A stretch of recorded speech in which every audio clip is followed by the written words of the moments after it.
You ask? What is current situation on Malaysia economy? In 2020, Malaysia's economy contracted by 5.6% as compared to 4.4% in the previous year.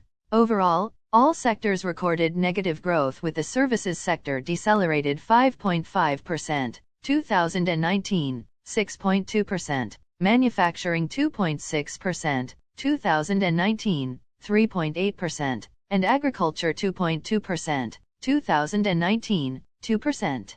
On the brighter side, Malaysia's economy is projected to grow by 6.7% in 2021, after contracting by 5.8% in 2020. By the way, welcome to JNSF, Sales and Marketing, blog, the place where great sales and marketing professionals meet. On the other hand, notwithstanding a growth rebound in 2021, Malaysia is not expected to recover fully from the shock of COVID-19 within the next few years. However, Malaysia's economy is projected to grow by 6.7% in 2021, after contracting by 5.8% in 2020. Notwithstanding a growth rebound in 2021, Malaysia is not expected to recover fully from the shock of COVID-19 within the next few years. Hold your horses. Red alert, red alert, red alert. Consumer spending to continue growing, believe it not? Surprisingly, unemployment seen hovering below 4% in second half 2021.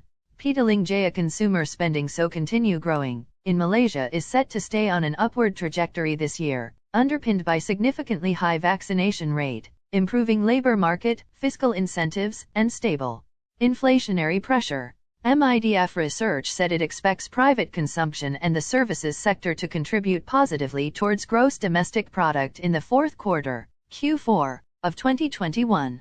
The 3-month moving average of distributive trade sales was 5.1% higher year-on-year, Q3 2021, 9.1% drop year-on-year or YOY, for the final quarter of 2021, it said in a note. It said that in December 2021, Malaysia's distributive trade sales growth was 3.5% higher YOY, led by motor vehicles, 1.5% higher Y0Y, wholesale, 4.1% higher YOY, and retail, 3.5% higher YOY. MIDF research also expects the unemployment rate to hover below 4% in the second half of 2022 and average at 4% this year. The research unit noted that in December 2021, the jobless rate had hit a new pandemic low of 4.2%, as the number of unemployed persons fell below 700,000 for 2 consecutive months since November 2021. Employment growth in December 2021 reached a 7-month high at 2.8% growth YOY, thanks to continuous expansion in both export-oriented and domestic-focused industries. Also, inflationary pressure is predicted to trend lower following receding low base effects from fuel inflation, especially with retail fuel prices to remain status quo. Cost-induced pressures are set to ease off, given that leading indicators on supply car strains are showing moderating patterns, said MIDF research. It added that steady employment growth and stable inflationary pressure are key fundamentals to benefit and support Malaysia's consumer spending in the fourth quarter of 2021 as well as for 2022.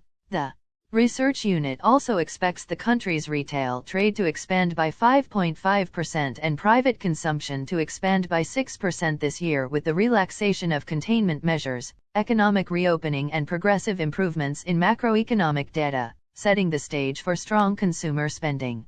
With interstate travels allowed, MIDF research also projected services sector to benefit and increase by 7.1% this year.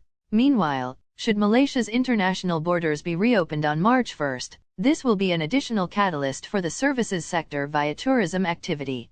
However, MIDF research does not expect borders to reopen fully in the first half of this year, as the Health Ministry had forecast daily infection cases to peak at 22,000 by the end of next month. Additionally, the vaccine rollout for children aged 5 to 11 years old had just started in February, and they may take at least 1.5 months to be fully vaccinated. Meanwhile, retail spending patterns are expected to shift slightly from pre-pandemic years, especially on information and communications technology, ICT, and household items, thanks to remote working and learning arrangements. We observed that spending on Non-specialized stores for groceries shopping fell in terms of distributive trade sales share to 14.9% in 2021, from a peak point of 15.3% in 2020. As consumers adapted to the new normal, expenditure on ICT products rose to a record high at 4.2% of total distributive trade sales, said the research unit. This year, automotive fuel share is also expected to rebound to its pre-pandemic level at 3.4%. 2021, 3.1%, with interstate movements allowed. End of Red Alert News, extracted from open printed sources. Dated 14 February 2020.